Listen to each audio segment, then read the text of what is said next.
Bonjour, c'est Ursule encore. On est le 16 février 2018. Je viens sonner la trompette et rappeler à tout le monde que nous sommes dans le temps où nous allons voir notre glorieux Seigneur, le Seigneur Jésus-Christ, venir ravir son épouse. Alors la question est celle-ci, est-ce que tu es prêt? Est-ce que tu as tout apprêté et tu es en train d'attendre ton Seigneur? Voilà, il y a beaucoup de gens qui disent que oui, c'est vrai, il arrive, mais c'est encore lointain, disent plusieurs. Mais moi, je vais vous dire, ce n'est plus long. Le Seigneur sera là bientôt. Et je me rappelle que en janvier 2017, quand le Seigneur m'a dit d'arrêter tout ce que je faisais et qu'il fallait que j'aille en ligne proclamer sa prochaine venue, un jour de février, le Seigneur m'a dit, pendant que j'étais là en train de me poser des questions, le Seigneur m'a dit, depuis que tu marches avec moi, quel est le jour où je t'ai dit, tu seras bientôt à la maison? J'ai dit, jamais Seigneur. Il a dit, donc voilà la preuve que bientôt tu rentreras à la maison Ursule. Alors c'était un jour glorieux pour moi et chaque jour que je me lève, je me dis, Seigneur, peut-être que c'est aujourd'hui que tu viendras.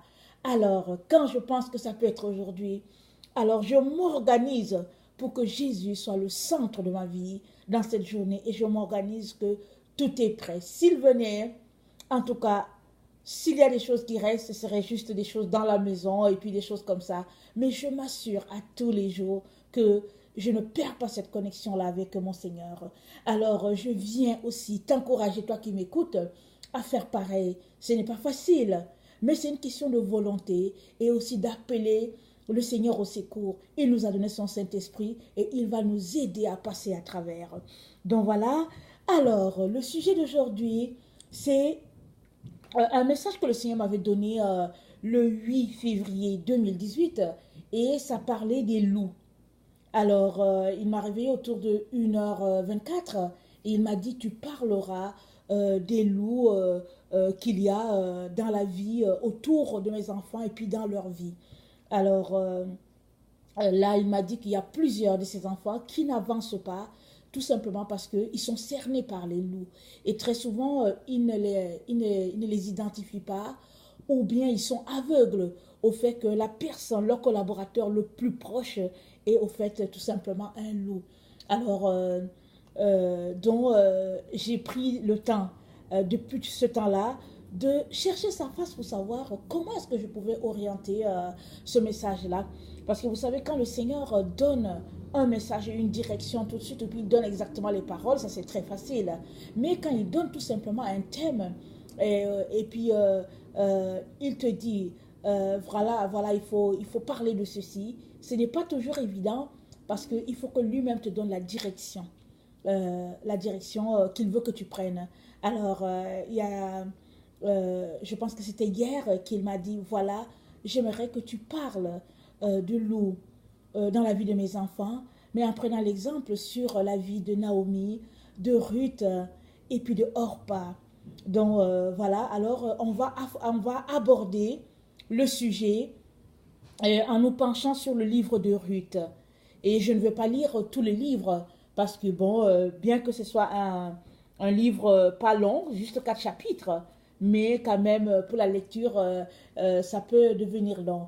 Alors, on va aborder des éléments par-ci, par-là, et on va ressortir ce que le Seigneur a pour nous, ce qu'il aimerait qu'on comprenne. Alors, je vais vous faire un bref résumé de la vie de Naomi, qui était la belle-mère de Ruth et puis de Orpa. Alors, Naomi est partie vivre dans le pays de Moab avec son mari Émilek. Attendez, il faut que je prononce ça, il faut que je prononce ça très bien parce qu'il ne faut pas que je me trompe. Alors, Naomi et son mari parti donc, c'était un gars de Bethléem. Il est parti au pays de Moab et il s'appelait Elimelech parce qu'il y avait de la famine en Israël et il a décidé de partir à Moab. Moab, les Moabites, ce sont Ruth et puis Orpa étaient des Moabites et ce sont les descendants de Lot. Et nous savons tous que quand Lot a été sauvé de Sodome et de Gomorrhe, avec ses filles, sa femme, vous vous rappelez, elle s'est transformée en sel parce qu'elle s'est tournée pour regarder. Et ces deux filles, quand elles sont arrivées au bas de cette montagne-là, elles ont saoulé leur père et elles ont abusé de lui. Et donc, c'était devenu de l'inceste. Et puis, bon, apparemment, ils ont continué à vivre de cette manière-là, dans cette zone-là. Et ce qui fait que c'est de l'abomination devant le Seigneur. Mais l'autre élément qui est important en ce qui concerne les habitants de Moab, c'est que quand Israël a quitté l'Égypte et que Israël traversait pour aller de l'autre côté, les Moabites n'ont pas été tendres envers eux, ils ne les ont pas vraiment reçus, accueillis. Alors tout ça a suscité la colère de Dieu et ce qui fait que Dieu a dit à Israël de ne plus vraiment avoir un contact avec ces gens-là, de ne pas aller dans cette direction-là. Mais quand il y a eu la famine en Israël, Elimelech a décidé tout simplement avec sa femme Naomi de partir dans le pays de Moab pour avoir un meilleur avenir. Alors il avait deux fils, Machlon et puis Kijlon. Alors, c'est ça. L'un avait épousé Orpa et puis l'autre avait épousé Ruth. Et bon, au bout de 10 ans, dit la parole, environ 10 ans, les trois hommes moururent. Ils sont morts et puis bon, voilà, il n'y a pas eu de succès. La preuve est qu'il n'y a pas eu d'enfants. Parce que les deux fils ont épousé les filles de la zone. Non seulement ils n'ont pas eu d'enfants, mais aussi les hommes sont morts. Et puis bon, là, Naomi a donc décidé de retourner en Israël. Parce que quand elle est arrivée, elle a dit, ne m'appelez plus Naomi, appelez-moi plutôt... parce que quand Naomi, je pense que ça veut dire joie. Elle a dit que appelez-moi plutôt... en tout cas, je pense avec amertume, un nom qui porte sur l'amertume, un peu comme si c'était quelqu'un qui est maudit, quelqu'un sur qui s'abattent tous les malheurs. Alors c'est comme ça que Naomi a donc décidé de retourner dans son pays. Mais en retournant, là voilà, elle avait ses deux belles-filles qui étaient là, et puis les belles-filles ont dit qu'on veut partir aussi avec toi. Elle leur a dit non, au fait, je n'ai rien à vous offrir, je n'ai plus de fils qui pourrait être votre mari. Et quand bien même j'en aurais un, il serait trop petit pour qu'il devienne un de vos maris. Alors retournez s'il vous plaît. Et puis retournez, vous avez été bonne envers moi, mais maintenant retournez vers la maison de votre père. Alors, avec insistance, Naomi leur a dit de retourner. Finalement, Orpa a arrêté d'insister. Elle est retournée. Mais c'est Ruth qui a dit non, non, non, moi je ne veux pas retourner. Et elle a dit au verset, je vais lire le verset 15 jusqu'à 18 du chapitre 1. Naomi dit à Ruth, voici ta belle-sœur est retournée vers son peuple et vers ses dieux. Retourne comme ta belle-sœur. Ruth répondit, ne me presse pas de te laisser, de retourner loin de toi. Où tu iras, j'irai, où tu demeureras, je demeurerai. Ton peuple sera mon peuple, et ton Dieu sera mon Dieu. Où tu mourras, je mourrai, et j'y serai enterré. Que l'Éternel me traite dans toute sa rigueur, si autre chose que la mort vient à me séparer de toi. Naomi, la voyant décider à aller avec elle, cessa ses instances. Alors, elles firent ensemble le voyage jusqu'à leur arrivée à Bethléem. Donc, voilà. Et donc, je vais juste lire le verset 20.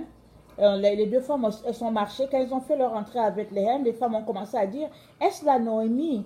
Naomi, elle leur dit, ne m'appelez pas Naomi, appelez-moi Mara, car le Tout-Puissant m'a rempli d'amertume. Donc voilà un peu ce que je venais de dire. J'étais dans l'abondance à mon départ et l'Éternel me ramène les mains vides. Alors, donc voilà. Alors, Naomi est une femme humble. Vous savez, souvent, on peut être tellement rempli d'orgueil parce que, au fait, quand on part, au fait, on suscite souvent l'espoir. L'espérance pour les autres qui restent. Alors on dit non, je vais à tel endroit, je m'en vais à Paris, je m'en vais en Angleterre, et puis bon voilà, et puis tout le monde languit après notre départ. Mais si on arrive à Paris ou en Angleterre et que bon, finalement, c'est pas tant la réussite, ce n'est que la misère, souvent on a honte de retourner. Alors que peut-être que le Seigneur est en train de nous dire que oui, c'est vrai, tu es venu en Angleterre, tu es venu en France, à Paris, mais peut-être que ton bonheur, ce n'est pas à Paris ou en Angleterre, mais ton bonheur est quelque part à Niamey, par exemple. Alors, voilà un peu comment Naomi s'est comportée. Elle est restée, elle a réfléchi et la sagesse l'a dirigée. Elle a décidé de retourner dans son pays. Alors, le Seigneur lui donne de retourner, pas vraiment les mains vides. Elle retourne avec un cadeau et ce cadeau-là, c'est Ruth.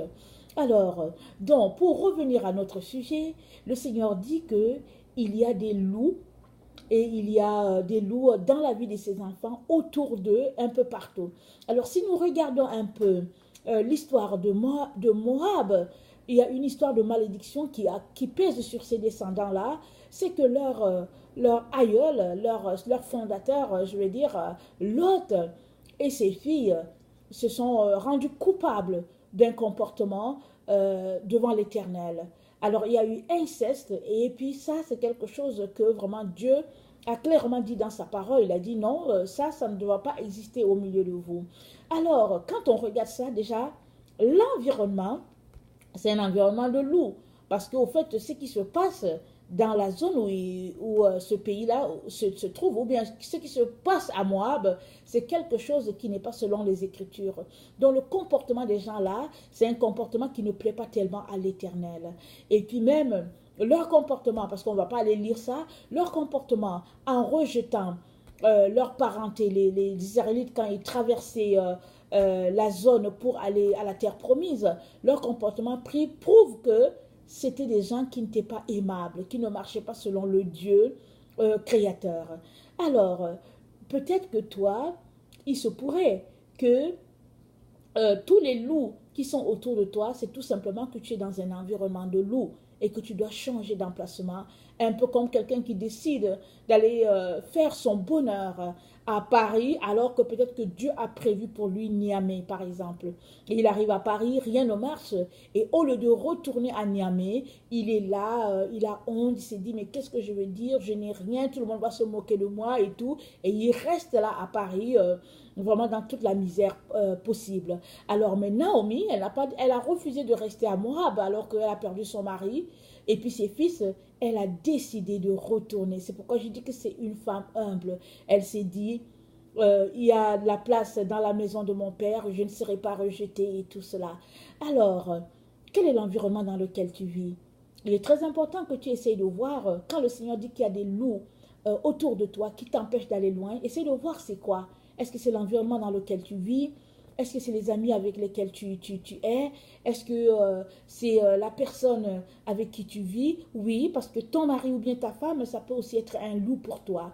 Mais si Dieu dit qu'il y a des loups dans ta vie, c'est qu'il est très important que tu puisses les identifier. Et cela, ça prend que tu puisses ouvrir les yeux. Et souvent, ça prend que tu puisses peut-être regarder aussi dans ton passé pour voir en fait le type de relation dans lequel tu es. Très souvent, on refuse de regarder la réalité. On préfère mettre la tête dans le sable comme l'Autriche parce que c'est mieux ainsi. Alors que pour que tu puisses t'en sortir, il est beaucoup préférable que tu puisses identifier la chose qui te bloque. Ici, j'ai un exemple, c'est un pasteur qui a témoigné d'une situation dans laquelle son église se trouvait. Et puis ça n'allait pas, l'église n'avançait pas, tout était bloqué. Ils ont passé 3 ans en train de prier, en train de jeûner, et ils ne savaient pas ce qui se passait. Toujours ils priaient, ils priaient. Alors vraiment au bout de 3 ans, finalement, il a demandé au Seigneur, il a dit, Seigneur, mais c'est quoi? Dis-moi, qu'est-ce qui se passe? Parce que depuis on te prie et tout, mais vraiment je ne sais pas qu'est-ce qui bloque. Mais Seigneur, il a insisté auprès du Seigneur. Finalement, le Seigneur lui a montré la personne qui bloquait l'avancement de l'Église. C'était son plus proche collaborateur, la personne avec qui il était tous les jours, et c'était le trésorier de l'Église. Alors vous pouvez imaginer, quand le Seigneur le lui a révélé après plusieurs jours de jeûne, il était déçu, mais il a dit, il n'y a que le Seigneur pour me révéler cela, parce que jamais de ma vie, je n'aurais pensé que celui-là serait la personne qui bloquerait l'Église d'avancer. Parce que c'était un sataniste. C'était un agent de Satan qui était là, mais qui avait porté le manteau d'une brebis alors que c'était un loup. Alors, si tu ne veux pas regarder la réalité en face, alors il se pourrait que tu puisses rester pris dans ta boue alors que le Seigneur veut t'en sortir pour que tu puisses avancer. Alors, souvent, on veut tout simplement que Dieu nous dise tout, mais malheureusement, la vie, c'est pas toujours comme ça. Il est bon qu'on vienne devant l'Éternel et qu'on puisse l'adorer, le louer et lui dire combien on aime être avec lui. Et là, il va nous révéler des choses parce qu'il ne veut pas qu'on reste pris dans des situations désagréables. Il veut qu'on aille posséder notre destinée. Il veut qu'on puisse refléter le caractère de tout ce qu'il a mis en nous. Et cela demande vraiment qu'on puisse chercher sa face et prendre du temps avec lui. Alors, pour détecter tes loups, alors il serait vraiment important et puis assez essentiel même que tu puisses provoquer ce temps-là, chercher la face de ton Père pour savoir au fait qui sont les loups autour de toi. Ça peut être un membre de ta famille, ça peut être un ami d'enfance, ça peut être même le mari ou la femme que Dieu t'a donné.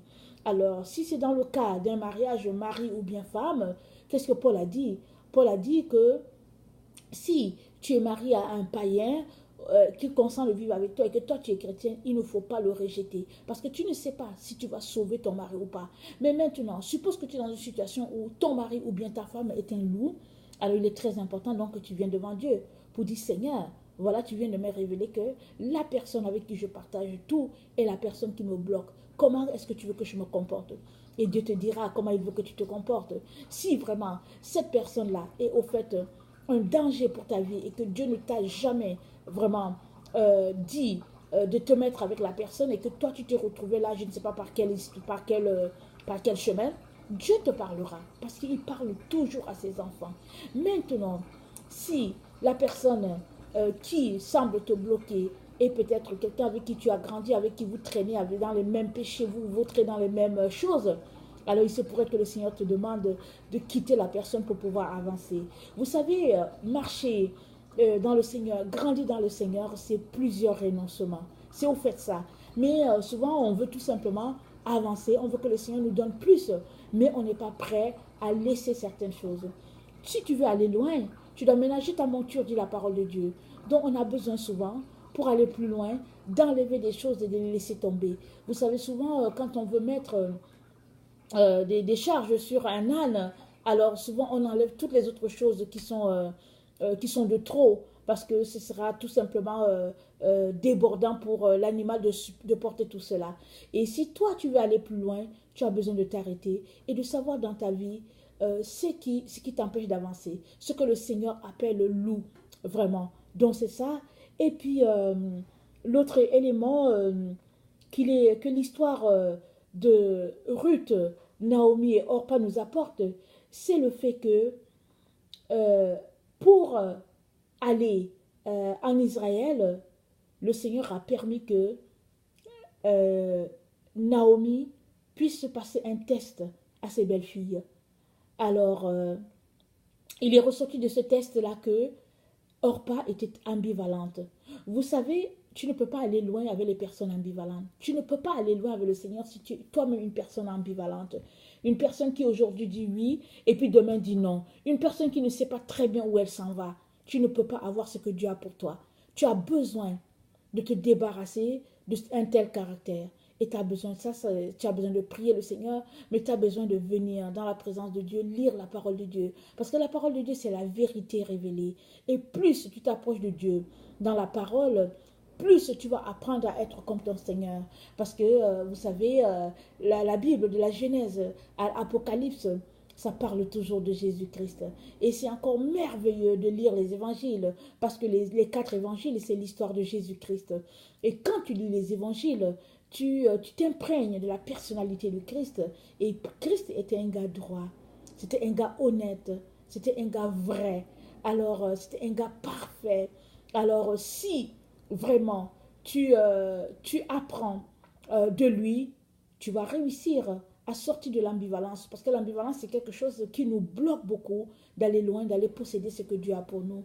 L'ambivalence peut aussi être comparée un peu à l'hypocrisie. Ça peut avoisiner l'hypocrisie. Parce qu'une personne hypocrite, c'est une personne qui te dit que oui, c'est A, et puis bon, plutôt, lui, dans son cœur, c'est plutôt B.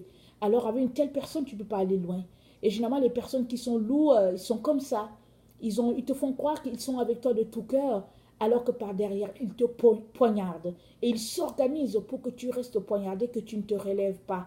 Et si on marche devant le Seigneur, et si on veut posséder tout ce qu'il a pour nous, alors plus que jamais, nous avons besoin de sortir de ces relations-là malsaines. Et vous savez, on ne va pas entrer dans les détails de nos vies, mais je peux vous dire que ma vie a été faite de beaucoup d'abandon dans les relations avec les gens. Et ça, le Seigneur a permis ça ici. À certains moments, c'est comme tu avances et puis le Seigneur te dit non, ne va plus dans cette direction-là. Et pourquoi le Seigneur fait ça? C'est parce on s'attache facilement. L'être humain s'attache facilement. Et une fois qu'il est attaché, il a tendance à rester sur place et à ne pas continuer le chemin. Alors que Jésus veut qu'on continue le chemin, qu'on arrive à l'endroit où il est. Et ça demande que tu puisses renoncer à toutes ces choses-là que tu considères comme chères dans ta vie. Alors vraiment, pour revenir donc à l'exemple de Orpa, après un certain temps, elle a décidé de retourner vers ses dieux, vers sa famille, vers vraiment les pratiques de son peuple. Alors que Ruth a décidé d'épouser le Dieu de Naomi. Elle a dit, ton peuple sera mon peuple, ton Dieu sera mon Dieu. Où tu iras, j'irai. Et où tu mourras, je mourrai aussi. Alors j'ai fait des recherches. Alors l'histoire dit que Ruth était la fille du chef de la région. Alors on peut imaginer la fille, par exemple, du roi, ou bien la fille du président, qui décide de quitter tout simplement son peuple à tout jamais pour aller dans un autre pays. Ça, c'est vraiment une histoire vraiment d'amour envers ce Dieu d'Israël-là. Et on voit comment le Dieu d'Israël le lui rend bien. Parce que quand elle arrive, par la grâce de Dieu, elle s'en va glaner dans un champ tous les restes là qui tombaient, les maïs et le blé et tout ça. Et c'était le champ de Boaz, un homme riche qui n'était pas marié. Et alors Dieu a béni Ruth avec un merveilleux mari. Quoiqu'il était plus âgé qu'elle, Dieu l'a béni. Parce que Ruth a pu engendrer la personne qui a été le père de Isaïe. Isaïe était le père de David. Alors, quelle histoire extraordinaire que Ruth, une Moabite, ait été choisie par Dieu pour être dans la lignée du Messie. Ça, c'est vraiment la grâce de Dieu. Ça, c'est juste le clin d'œil de Dieu pour cette femme-là qui a décidé de tout laisser pour servir le Dieu d'Israël. Alléluia. Alors, je suis là pour te dire que si tu laisses tout, si tu abandonnes toutes ces personnes-là qui sont autour de toi, que tu crois être des amis et que Jésus dit que ce sont des loups, alors peux-tu imaginer tout ce que le Seigneur a en réserve pour toi? Il dit, si quelqu'un quitte à cause de moi son père, sa mère, ses frères, ses sœurs, il aura dans cette vie-ci, oui, la bénédiction, il aura la persécution, mais il aura aussi la vie éternelle. Alors, le Seigneur est un Dieu qui n'est pas ingrat. Il est un Dieu fidèle et un Dieu reconnaissant. Un Dieu qui sait tous les renoncements par lesquels on passe à cause de lui. Et il ne manquera pas de te le rendre parce que Dieu est saint. Et tous ceux-là qui doivent s'approcher de lui doivent s'approcher vraiment débarrassés de tout ce qui est souillure du monde. Alors on ne peut pas vraiment servir le Dieu d'Israël et en même temps être accroché à des personnes qui au fait sont juste des âmes souillées autour de nous.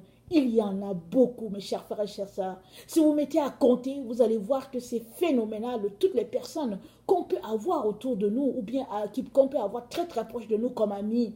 Mais au fait, ce n'est que des boulets souvent à nos pieds, nous empêchant d'aller plus loin. Alors il est très très important à cette heure critique où nous nous trouvons, que chacun puisse s'arrêter et essayer de voir quels sont les différents loups qu'il y a dans sa vie. Et vous serez étonnés, vous serez surpris. Alors, moi, il fut un temps où le Seigneur m'a fait une grâce particulière. Il a commencé à me montrer tous les loups qu'il y avait autour de moi, parce que justement, il voulait m'amener plus loin et moi, je ne voyais pas que ce sont ces loups-là qui me traînaient. Oh, je suis passée par des moments vraiment très difficiles parce que j'ai dû abandonner certaines personnes avec qui j'étais, Mais je savais que c'était pour la gloire de Dieu. Et ça m'a fait du bien. Et ça me fait énormément de bien d'avoir mon plus proche ami, Jésus-Christ. C'est la personne avec laquelle je suis le plus de temps. Et Jésus, il est beaucoup plus réel pour moi que ne l'est mon mari. Parce que il y a cette relation-là, il y a cette intimité-là. Et il n'y a rien de plus merveilleux que d'être dans sa présence. Et quand on est avec lui, non seulement il nous révèle qui nous sommes, il nous révèle à quoi il nous a appelés, mais il nous utilise aussi pour pouvoir amener plusieurs personnes à lui, afin aussi que le Dieu d'Israël puisse leur être révélé. Donc voilà, j'aimerais vraiment aussi ajouter ceci. L'histoire nous dit que Orpa, quand elle est partie, elle est retournée à son peuple, elle s'est mariée. Ruth s'est mariée à Boaz, on ne sait pas à qui Orpa s'est mariée. Mais l'histoire nous rapporte que ils ont eu David comme descendant du côté de Ruth et du côté de Orpa, Goliath était descendant. Alors pouvez-vous imaginer deux femmes qui ont vécu dans la même maison? L'une a décidé de suivre le Dieu d'Israël, corps, âme et esprit. Elle a tout abandonné, les parties. L'autre est retournée chez elle. Et dans sa lignée, il y a eu Goliath. Et dans la lignée de Ruth, il y a eu David. Et quand les deux se sont affrontés, alléluia, David a tué Goliath. Il a coupé la tête de Goliath. Il a dit, comment se fait-il que cet incirconcis puisse se tenir là et insulter le Dieu d'Israël, un petit enfant qui a tué un géant, un Néphilim. Alors arrêtons-nous un peu et puis regardons un peu cette situation-là de plus proche. C'est une situation qui nous parle beaucoup parce que, au fait, Ruth qui a choisi de suivre Naomi nous a donné dans la lignée de Christ David.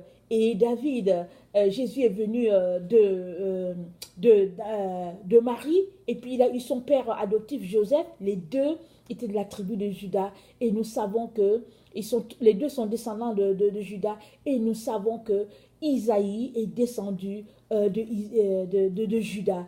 Et quand on regarde tout ça, on se dit, Seigneur, c'est quand même extraordinaire. Et de l'autre côté, on ne sait pas comment ça s'est passé, mais l'histoire rapporte aussi que Goliath avait pour arrière-grand-mère Orpa. Et donc, voilà un peu, deux femmes et puis deux destinées. L'une a choisi le Dieu d'Israël, elle s'est retrouvée dans la lignée du Messie. L'autre a choisi de retourner dans son pays à ses dieux, et de sa descendance est sorti un Néphilim. Et l'une, je veux dire Ruth, se retrouve à être dans la lignée du Christ. L'autre va se retrouver à être dans la lignée de l'Antichrist, parce que les Néphilim et l'Antichrist et tout ça, ils vont se retrouver au même endroit, séparés à tout jamais de Dieu. Donc voilà un peu une histoire extraordinaire, mais c'est l'histoire de chaque enfant de Dieu. Toi et moi avons chaque jour l'opportunité de faire le choix, soit de nous retrouver du côté du Christ, soit de nous retrouver du côté de l'Antichrist. Alors quel côté choisiras-tu? Parce que si tu choisis le Christ, oh oui, ta vie sera bénie, ce sera une vie extraordinaire et elle va s'étendre jusqu'à l'éternité. Et si tu choisis de te retrouver aussi du côté de l'Antichrist, eh bien, ce sera la mort éternelle et là aussi tu brûleras dans l'enfer. Donc, il est très important qu'on puisse savoir et réaliser en soi-même qu'il n'y a pas autre chemin que deux chemins. Il y a le chemin qui mène à la vie, il y a le chemin qui mène à la perdition. Alors, quel chemin choisiras-tu? Tu as besoin de décider. Jésus a déjà décidé pour toi parce qu'il est mort sur la croix. Il est mort pour l'humanité entière. Il a dit, bon voilà, moi j'ai fait ma part. Voilà, je suis mort pour l'humanité entière. Toi, tu as besoin de décider pour ta part avec la volonté que le Seigneur t'a donnée. Et c'est de choisir le bon côté. Et moi, je t'encourage à choisir le côté du Christ. Parce que Christ, c'est le chemin, c'est la vérité, c'est la vie. Si tu lui donnes ta vie, oui, il va te protéger, il va te garantir un avenir. Mais si, en ce moment précis, à ce moment où tout est en train de tourner, tout est en train de pointer vers sa venue, tu lui tournes le dos, sache que tu vas te retrouver là où il y aura les pleurs et les grincements dedans. Et moi, je n'aimerais pas cela pour toi. C'est pourquoi je viens encore aujourd'hui sonner la trompette et te dire que Jésus-Christ arrive. Ce n'est plus lointain. C'est vraiment quelque chose qui va arriver dans notre temps. Nos yeux le verront. Et la Bible dit que ceux-là qui seront prêts seront ravis. Et on va aller rencontrer Christ dans les airs, comme nous dit le livre de Thessaloniciens. Alors, est-ce que tu es prêt? Est-ce que tu es prêt? Et pour t'apprêter, tu as besoin de laisser tomber tous les loups qu'il y a autour de toi. Parce que tu ne peux pas aller loin avec des loups autour. Et si tu ne les vois pas, c'est de dire au Seigneur, Seigneur, ouvre mes yeux. Parce que Paul a dit, quand il a écrit aux Éphésiens, il a dit que je prie que vos yeux soient illuminés, afin que vous discerniez ce qui est bien, ce qui est agréable au Seigneur. Et chacun a besoin vraiment de discerner ce que Dieu veut pour lui. Chacun a besoin d'enlever le voile devant ses yeux pour voir clairement, vraiment, qui sont toutes ces personnes-là qui nous perdent le temps dans la vie. Vous savez, il y a des gens qui sont, qui travaillent à l'œuvre de Satan pour perdre la vie à d'autres personnes. Il y a d'autres aussi qui ne savent même pas au fait qu'elles sont des agents de trouble, mais elles le sont pareil. Alors c'est à toi de venir devant Dieu pour dire, Seigneur, viens à mon secours, aide-moi, ouvre-moi les yeux et donne-moi de voir ce que tu veux que je vois parce que je veux avancer. N'oublions pas ceci, c'est que si vraiment tu réussis à marcher sur le chemin de ta destinée, tu auras non seulement sauvé ton âme à toi, mais tu réussiras à sauver aussi l'âme de toute ta famille. Pourquoi? Parce que tu vas te mettre à prier pour eux. Parce que tu vas te rendre compte de l'urgence des temps et tu vas prier afin que Dieu puisse les sauver. Et Dieu écoutera, il entendra tes cris et il les sauvera de la détresse. Donc voilà, j'aimerais vraiment nous encourager à ne pas perdre le temps, mais à aller devant Dieu pour lui dire, Seigneur, aide-moi, je vais identifier tous les loups qui sont dans ma vie. Alors, si toi tu es quelqu'un qui ne connaît pas le Seigneur Jésus-Christ et que tu te poses des questions parce que tu ne sais pas si c'est le Bouddha qui sauve, si c'est le Dalai Lama, si c'est Krishna, si c'est la scientologie, si c'est Mahomet, si tu ne sais pas si c'est les études universitaires, les diplômes et toute la gloire de ce monde, si tu ne sais pas, Jésus, je viens t'annoncer que Jésus est la personne qui sauve. Alors, il faut venir devant Dieu et Dieu va te parler. Le Seigneur a dit que qui me cherche de tout son cœur me trouvera. Si tu le cherches, tu vas finir par trouver notre Seigneur. Mais il faut que tu cherches. Parce que si tu ne cherches pas, rien n'arrivera. Alors ne sois pas comme toutes ces personnes-là qui croisent les bras, qui disent que bon, de toutes les manières, le Seigneur Jésus sait tout ce dont j'ai besoin. Et puis bon, il n'ouvre pas la bouche, il ne prie pas. Le Seigneur veut que tu pries. Parce que Jésus lui-même qui était Dieu, passait son temps à prier. La Bible nous enseigne qu'il était tout le temps dans la présence de son Père. La Bible nous enseigne qu'au petit matin, quand on le cherchait, il venait de la présence de son Père. Nous avons besoin d'être dans la présence du Père constamment et rechercher vraiment de pouvoir abonder dans tout ce qu'il a pour nous. Donc voilà, Jésus-Christ arrive. Sa promesse est certaine. Et nous sommes la génération qui allons voir le Messie venir dans toute sa force. Mais toi, es-tu prêt? Je t'encourage à t'apprêter. Que le Seigneur puisse illuminer les yeux de votre cœur afin que vous puissiez voir toute l'espérance qui s'attache à son avènement. Donc voilà, soyez bénis. Le Seigneur vous aime et ce qu'il veut, c'est votre salut. Alors que sa gloire demeure sur vous et à la prochaine. Merci.